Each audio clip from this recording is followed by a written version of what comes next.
Ang The Obscured Principles ni Dorian Kane ay isang aklat na naglalantad ng mga sinaunang karunungan at lihim na estratehiya na matagal nang itinago ng mga makapangyarihan. Layunin nitong gabayan ang mambabasa sa pagkamit ng tagumpay na lampas sa karaniwan sa pamamagitan ng pag-unawa sa mga prinsipyong hindi karaniwang itinuturo sa lipunan. Sa pamamagitan ng libro na ito ay malalaman natin ang mga lihim kung paano nila kontrolin ang tao sa pamamagitan ng relihiyon o paniniwalang Kristyanismo. Buod ng aklat, bagaman walang opisyal na listahan ng mga kabanata na makikita sa mga pampublikong mapagkukunan, ang aklat ay binubuo ng humigit kumulang 70 pahina at nahahati sa mga seksyon na tumatalakay sa iba't ibang aspeto ng mga obscured principles. Narito ang isang detalyadong buod ng mga pangunahing tema at aral na tinatalakay sa aklat.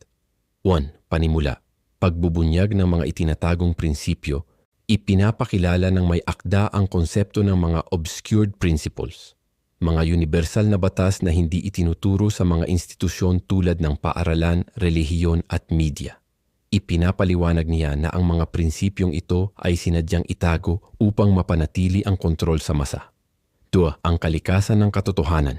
Tinutukoy ng aklat kung paano ang katotohanan ay madalas na tinatabingan ng mga paniniwala at opinyon na ipinapasa ng lipunan.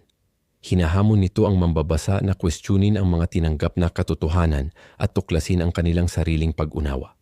Pag-unawa sa sarili at sa mundo, tinuturo ng aklat ang kahalagahan ng introspeksyon at ang pag-unawa sa sariling kaisipan bilang susi sa pag-unawa sa mas malawak na realidad.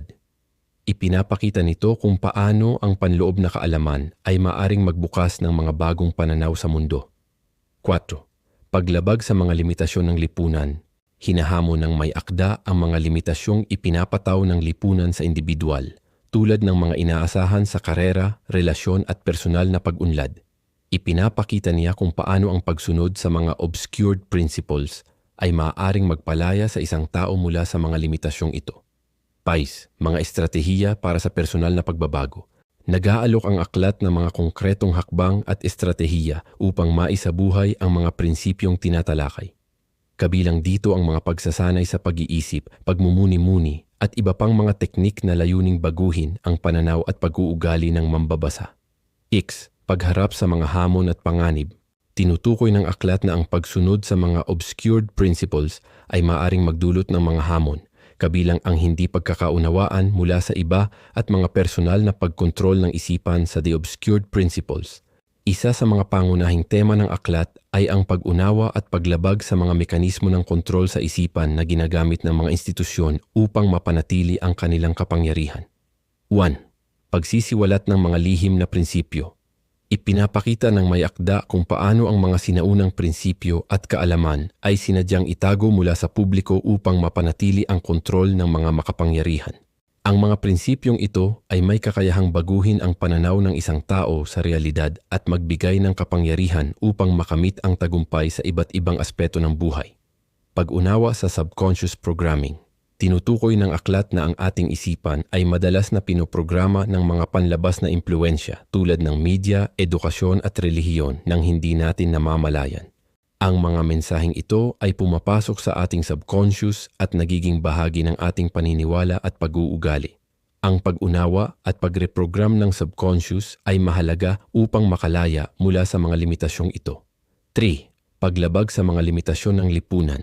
Hinahamon ng may akda ang mga limitasyong ipinapataw ng lipunan sa individual, tulad ng mga inaasahan sa karera, relasyon at personal na pag-unlad.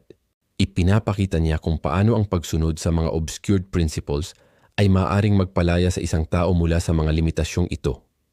4. Mga estratehiya para sa personal na pagbabago.